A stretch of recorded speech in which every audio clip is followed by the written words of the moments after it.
Unit 5, Saul, the first king of Israel. Let's look at our timeline again. When we looked at the three kings of the united monarchy of Israel, we're going to take a look in this unit at Saul. So Saul is really important, but I wanted to take a brief look at kind of the other people that Saul's life kind of intersects with in the timeline. So if we look at kind of the lifespans, the word life there just indicates the lifespan of this person as opposed to their rule or other things. But if we look at Samuel, we see, of course, that Samuel is the transition from the judges to the time of the monarchy. And we see that Saul's life, of course, intersects with Samuel in important ways. And so who is Saul? What do we need to know about him? So for each of these three kings, we want to make sure that we kind of get some of the key facts right up front. So talking about Saul, what's important to what do we know about him? Well, let's put a couple of them up. For one, Saul is a man pleaser. Saul is not necessarily a godly man. He is impulsive. He acts rashly. He doesn't seek the Lord. And the Bible even says that God has rejected Saul as king because Saul was not God's choice. Saul was the people's choice. And Saul does not seek the Lord.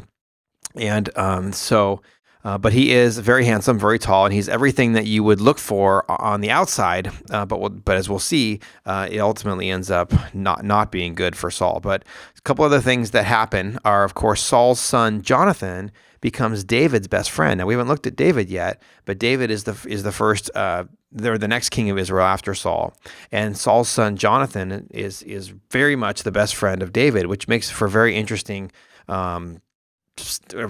stuff because a lot of crazy stuff happens between Saul and David, and Jonathan's kind of caught in the middle of that. And the biggest thing is that Saul, as David begins to rise, Saul becomes deeply jealous, and he tries to basically kill David. But Saul and Jonathan end up dying in battle on the same day together. So let's look at some of the events in Saul's life. So in chapter 8, we just talked about how Samuel had warned the people, like God had told him, that your king's is gonna lay the hammer down. He's gonna subject you to hard labor. And the people, they don't care. They're like, no, we want a king like the other nations, like it says there in 1 Samuel 8. And so they, after a selection period, they choose Saul, who it says was tall and handsome, but I'm going to insert tall, dark, and handsome just because it sounds good. But he was chosen to be king. And so now we have the first king of Israel, and we read about that in chapters 9 and 10. And Saul is not necessarily a bad king in the sense that he doesn't do anything right. In fact, he does do a lot of stuff right. One of the things that he takes, he organizes Israel's first army, and he defeats the Ammonites, and he now prepares to fight the Philistines, who are still, though they were defeated by Samuel, they're still a constant threat during this time of the monarchy.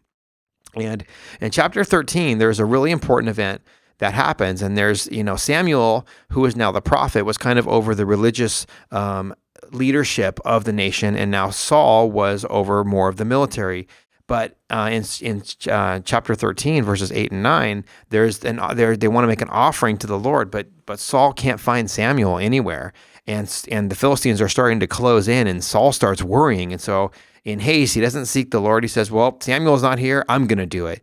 And he does it instead, and when Samuel does arrive, he basically rebukes him for this, because this was a big no-no. And in doing so, he actually declares that this was such a breach of his position that now the Lord is going to remove the kingdom from him. And we see this in chapter 13, verse 13.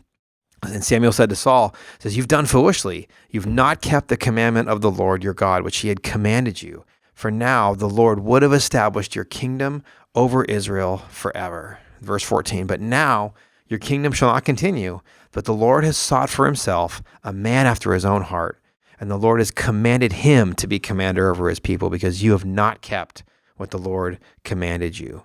So in this act, this is a very important act, because basically this is what signals the transition, at least from God's perspective, from Saul onto the next king. And so as we look at these lifespans, Saul had two sons named Ishbosheth and Jonathan, and we see their lifespan there, and we see Solomon, who we're going to get to in a little bit. But the next person that really comes into play is, of course, this person of David. And David is so important in the Bible. So in our next unit, in Unit 6, let's take a look at David, a man after God's own heart.